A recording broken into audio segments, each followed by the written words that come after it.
Hi, my name is Aubree. Last time I did a live, my audio didn't work at all.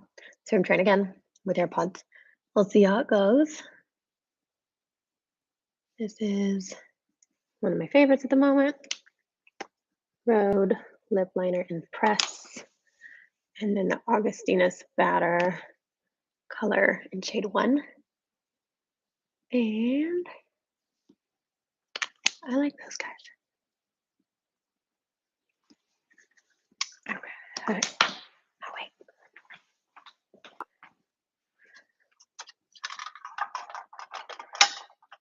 I forgot to put these in the background. We'll see if they look cute here.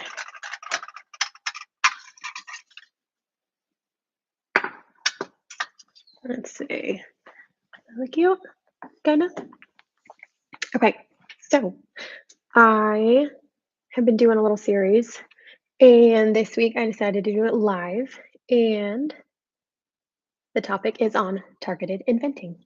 So my name is Aubree. I'm an inventor, and before I get started, I just watched last night the podcast by Emma Chamberlain from the Aspire podcast and Gary Vee. I thought it was a very interesting combination. And Gary Vee talked about how he felt like live shopping was the next big social platform coming to the US, which it's been big in China for a long time, about 10 years. Um, but listening to that, I was super excited because my family has done live shopping for years. My dad's done it for probably about 30 years. And it's kind of those things I just grew up doing. And I'm not an influencer. I'm not a content creator. I'm not a YouTuber, even though I'm learning.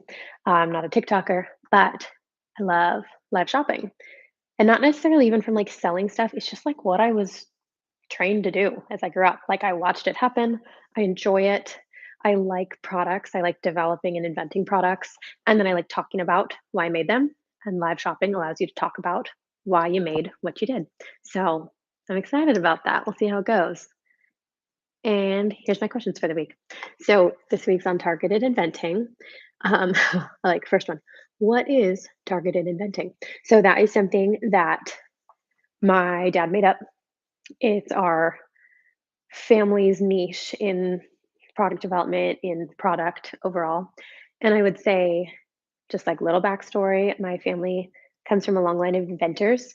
So my dad is an inventor, I'm an inventor, my brother is an inventor, going back multiple generations back towards the 1800s. My great, how many greats? Grandpa was an inventor. So lots of inventors. And he invented one of the very first safety pins. George Otho Geiser, and then now my dad is John Otho Geiser the fourth. My brother's John Otho Geiser the fifth. So inventing is near and dear to my heart. And targeted inventing is something that we do to narrow in the scope. So if you go try to invent and just say, I'm going to think of something today, it's hard. Like it's hard. It's hard to invent either way, but it's hard to think of something totally new without any parameters. So it's kind of like bowling with bumpers. It makes it easier. So we typically will invent with a retail buyer. You can do targeted inventing many ways though. Like sometimes I do it for myself, like narrow in on an area and then kind of marinate in that spot. But so targeted inventing with a retail buyer, we would sit down with a buyer, ask some questions like what's performing well, what's not performing well, what used to and now isn't anymore, um, and kind of get a space to work within. So an example of that is the metal garden hose. So that was probably one of my biggest inventions. And our garden buyer had said that they loved our fabric hose. We brought the first compact fabric hose to the market. They loved our fabric hose, but just fabric is fabric, facts. And even the toughest fabric can still be popped by a rose thorn. So they said, how do we make the compact garden hose stronger, better? What do we do?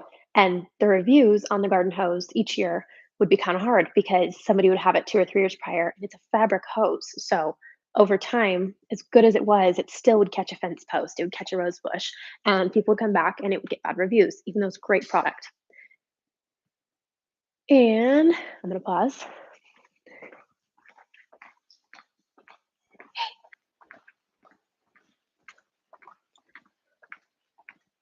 Okay, reality of life filming during nap time.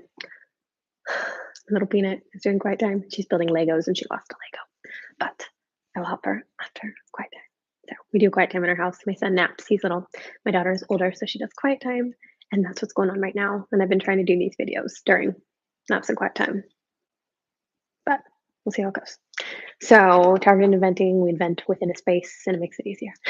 And then also too, once they tell us kind of what area they want us inventing within, then we also will learn like price points, colors, patterns, things that work best for whomever we're inventing for. So if so for example, QVC a while ago, not anymore, but teal used to sell really well at QVC and purple used to sell really well at HSN. So when we made a hose, we would look at a teal for QVC and purple for HSN, just kind of a way to fit the person you're inventing for. And so next question is, how did your family invent within buyer constraints? I feel like I kind of already said that, but the buyer constraints were actually help, like helpful. It's like a bumper when you bowl, it makes it easier. Um, how are you becoming your own buyer in beauty home? I love this. I should read these questions before I do that because I hadn't read them yet and I really like that one. How are you becoming your own buyer in beauty and home? So I think in a lot of products we invent, I invent something I want to use. So, like the unlacquered brass garden hose, I love unlacquered brass. I have it in my kitchen. I love it. And that hose kind of brought the elevated interior design element outside, which I love. So, when I water my garden, that makes me happy. So, I would say I am the buyer for that product, but it actually was created with a retail buyer too. Um, buyer in different terms. There's buyer like the customer, but more so buyer like the retail buyer, the person that's curating the assortment of products at a specific store. And so within the beauty and home space right now, Otho, the beauty brand that I'm building, I have tried to pitch it to buyers. So we'll see, maybe soon. But they have been interested, and then it just hasn't clicked. Like, when sometimes, like, okay, God, I've been trying really hard, got this like desire in my heart, but it hasn't clicked yet. That's kind of how this one has felt. So the buyers have yet to have said yes. So I am kind of becoming the buyer on this brand because it is like a dream in my heart that wants to come out. And it's been fun because then I know what I want in my own home, in my own space, and it doesn't exist. And so I'm making it. So that's kind of a fun one. All right, let's see. Last question. What white spaces are you noticing lately? So I feel like in my own home, at least, luxury products are full of fragrance, like really good, beautiful quality packaged products have tons of fragrance in them. And we have been trying to do without fragrance in our house lately, for the last like 2 years. And it's been interesting because I don't totally dislike fragrance. Like, I think it's like pants. I've talked about that before. You wear one pair of pants at a time. You don't need to wear 10 pairs of pants. Um, and you don't need to wear 10 fragrances. And I feel like in the luxury space, it's very hard to find a product without fragrance in it. Like that, just fragrance and luxury seem to be associated together, and I don't think they need to be. So I see that as a huge white space. I heard somewhere so when they a podcast when they were talking about Gucci Westman, they also were saying founder led brands in the luxury space are few and far between. So I think that is another white space is within luxury beauty specifically.